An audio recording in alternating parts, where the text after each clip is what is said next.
تو میں آپ کا میزبان قاری تسبیح عالم، میرا مقصد یہ تھا کہ ہمارے جتنے بھائی کی غلط فہمی ہے، جن کا غلط سوچ ہے یا پھر ان کی اچھی سوچ ہے، میں ان تک اس میسج کو پہنچا دوں تاکہ ان کی غلط فہمی دور ہو جائے گا۔ تو میں آپ کا میزبان قاری تسبیح عالم، میں آپ کا ہر موقع پہ خدمت کرتا ہوں، اور میں آپ سے وعدہ کیا ہوں کہ جب تک میں اس دنیا میں رہوں گا میں آپ کا خدمت کرنا نہیں چھوڑوں گا۔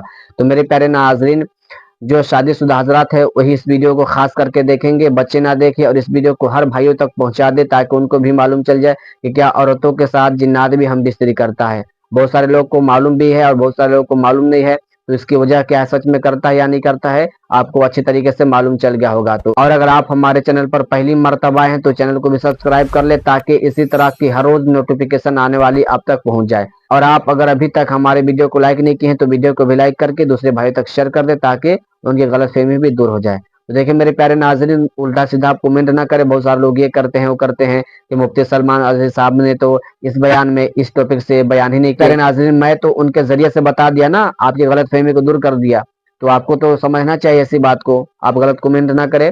تو ویڈیو کو شیئر کر دیں۔ السلام علیکم رحمۃ اللہ وبرکاتہ، پھر اگلے ویڈیو میں ملتے ہیں، خدا حافظ۔